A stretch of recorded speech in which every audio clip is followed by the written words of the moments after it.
राधे कृष्ण राधे कृष्ण। जगत की चित्रूपता, वासना युक्त मन के दोष, मन का महान वैभव तथा उसे वश में करने का उपाय।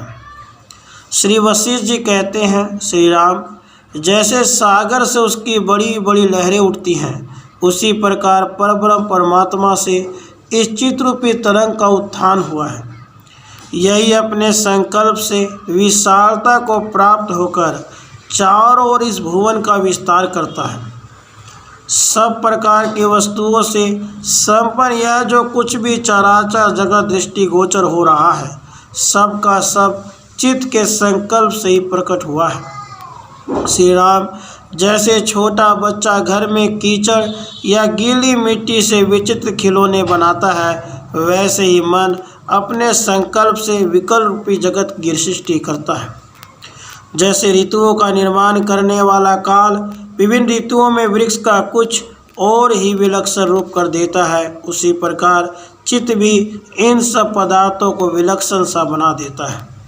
जैसे वृक्ष से पल्लव प्रकट होते हैं, उसी प्रकार मन के संकल्प से व्यामोह, संभ्रम, अनर्थ, देश, काल, गमन और आगमन ये सब के सब उत्पन्न होते हैं। जैसे जल ही समुद्र है और उष्णता ही अग्नि है, उसी प्रकार चित्त ही विविध व्यापारों से पूर्ण संसार है, क्योंकि वह उसी के संकल्प से उत्पन्न हुआ है। कर्ता, कर्म और करण के साथ जो यह दृष्टा, दर्शन और दृश्य से संपन्न संसार प्राप्त हुआ है, वह सब का सब चित्त ही है। जैसे सुवर्ण तत्व की परीक्षा करने वाला पुरुष बाजूबंद, मुकुट, कड़ा और हार आदि आकारों से सुशोभित उसके विविध रूपों को छोड़कर एकमात्र सुवर्ण में ही बुद्धि को लगाने पर वास्तविक सुवर्ण को देख पाता है, उसी प्रकार विवेकी पुरुष भी विभिन्न लोकों, उनके भीतर के भुवनों और उनके भी भीतर फैले हुए वनांतर आदि समस्त वस्तुओं को त्याग कर जब वह समझ लेता है इन सब के रूपों में अपने ही स्वरूप हेतु से, अपने ही संकल्प विकल्पों से चित्त स्वयं ही प्रकट हुआ है, तब यह सारा जगत उसे चित्त रूप ही दिखाई देता है। फिर चित्त के सिवा दूसरी कोई वस्तु दृष्टिगोचर नहीं होती। जैसे बालिका वेतालों का विस्तार करती हैं, उसी प्रकार अत्यंत तुच्छ वासना रूपी सहस्रों दोषों से मलिन हुई मनोवृत्ति जो नहीं है, उस दुख का भी पूर्ण रूप से विस्तार करती है। किंतु जो वासना रूप कलंक से मलिन नहीं हुई है, निष्कलंक है, वह मनोवृत्ति महान दुख विद्यमान हो तो भी उसे उसी प्रकार क्षण भर में मिटा देती है, जैसे सूर्य की प्रभांधकार को। वासनायुक्त अज्ञानी चित्त को जहाँ भय नहीं है, वहाँ भी भय दिखाई देता है। जैसे भ्रम में पड़े पथिक को ठूठा काट दूर से पिशाच जैसा जान पड़ता है। कलंक से मलिन हुआ मन मित्र में भी शत्रु भाव की आशंका करता है। जैसे नशे में चूर हुआ प्राणी इस पृथ्वी को घूमती हुई देखता है। मन के व्याकुल होने पर चंद्रमा से ही वज्रपात होता जान पड़ता है। विष बुद्धि से भक्षण किया गया अमृत भी विष का काम करता है। मन की उत्कट वासना ही जीव के लिए एकमात्र मोह का कारण है, अतः यत्नपूर्वक उसी की जड़ काटकर उसे उखाड़ फेंकना चाहिए। मनुष्यों का मन रूपी हिरण संसार रूपी वन की झाड़ी में वासना रूपी जाल से आकृष्ट हो बड़ी अवस्था को प्राप्त हो जाता है। जिस विचार से जीव की ज्ञेय पदार्थ संबंधी वासना कट जाती है, उसका प्रकाश बादलों के आवरण से रहित सूर्य की प्रभा के समान प्रकाशित होता है। अतः तुम मन को ही मानव समझो, इस स्थूल देह को नहीं। देह जड़ है, किंतु इनके भीतर रहने वाले मन को न जड़ माना जा सकता है न जड़। तात निष्पाप रघुनंदन, मन ने जो कर दिया उसी को किया हुआ समझो, और मन ने जिसे छोड़ दिया उसी को छोड़ा हुआ मानो। यह सारा जगत एकमात्र मन ही है। मन ही संपूर्ण भूमंडल है। मन ही आकाश, मन ही भूमि, मन ही वायु और मन ही महतत्व है। यदि मन सूर्य आदि पदार्थ में प्रकाश आदि रूप से अपने आप को योजित न करे तो ये सूर्य आदि भी कोई प्रकाशित न हो। जिसका मन मोह को प्राप्त होता है वही मूढ़ कहलाता है। यदि शरीर मोह को प्राप्त हो तो उसके शव को कोई मूढ़ नहीं कहता।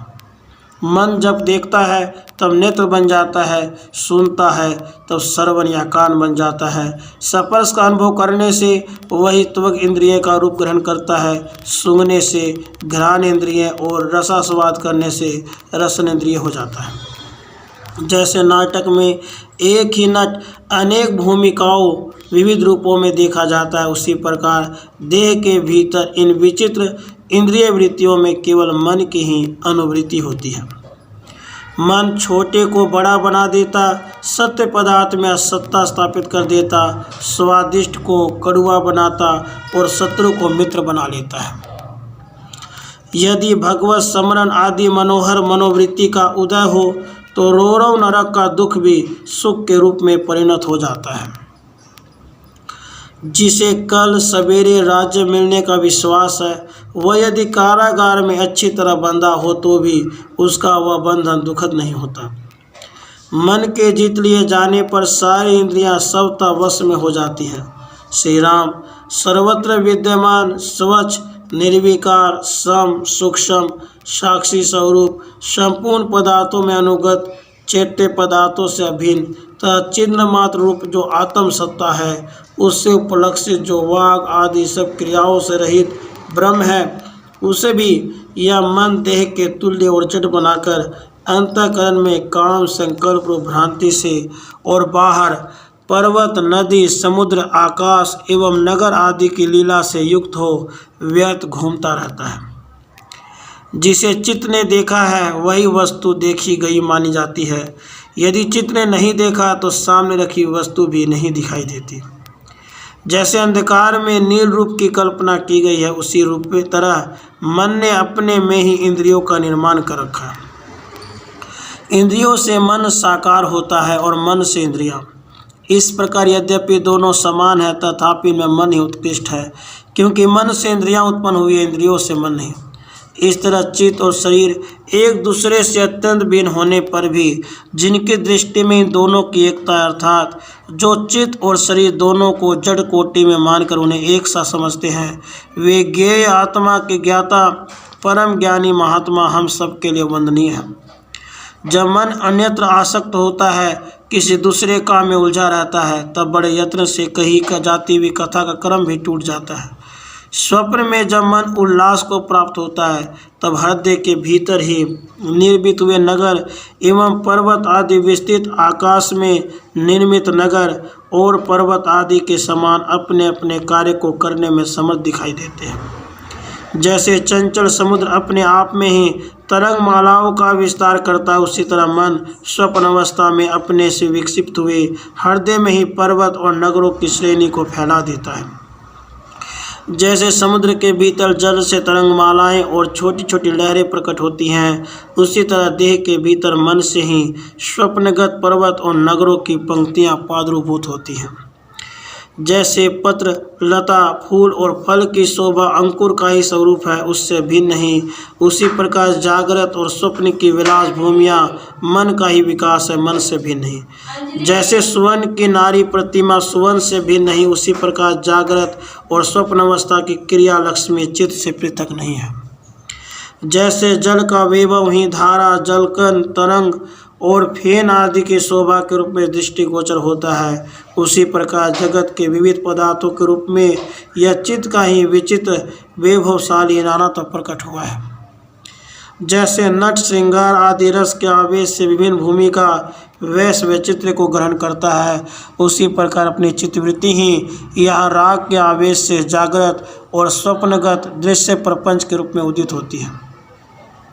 सब और फैला हुआ वासनारूढ़ मन विषयों के मनन से अतिशय मोह को प्राप्त हो अपने संकल्प के अनुसार ही प्रकार की योनि अर्थात जन्म स्थान, सुख दुख तथा भय अभय को प्राप्त होता है। जैसे तिल में तेल रहता, उसी तरह मन में सुख और दुख रहते हैं। वे ही देश और काल का प्रभाव पड़ने से कभी घनीभूत हो जाते हैं और कभी अत्यंत सूक्ष्म। माना शरीर के संकल्प के सफल होने पर ही स्थूल शरीर शांति एवं उल्लास को प्राप्त होता है। आता जाता और उछलता कूदता है, वह स्वतंत्र रूप से कुछ नहीं करता। जैसे साध्वी स्त्री अंतःपुर के आंगन में ही अपने संकल्प से उदित विविध एवं विस्तृत उल्लासों के साथ क्रीड़ा करती है, उसी प्रकार मन इस देह के भीतर अपने संकल्पों द्वारा कल्पित अनेक प्रकार के बढ़े हुए उल्लासजनक भावों से क्रीड़ा विलास करता है। इसलिए जो पुरुष अंतःकरण में मन को चपलता विषय चिंतन के लिए अधिक अवसर नहीं देता, उसका वह मन खंबे में बंधे हुए हाथी के समान स्थिर होकर लय को प्राप्त हो जाता है।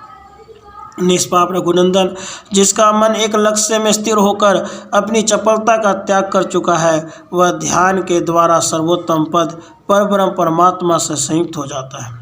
जैसे मंद्राचल के स्थिर हो जाने पर क्षीर सागर शांत हो जाता था, उसी प्रकार मन के संयम से संसार रूपी भ्रांति का शमन हो जाता है।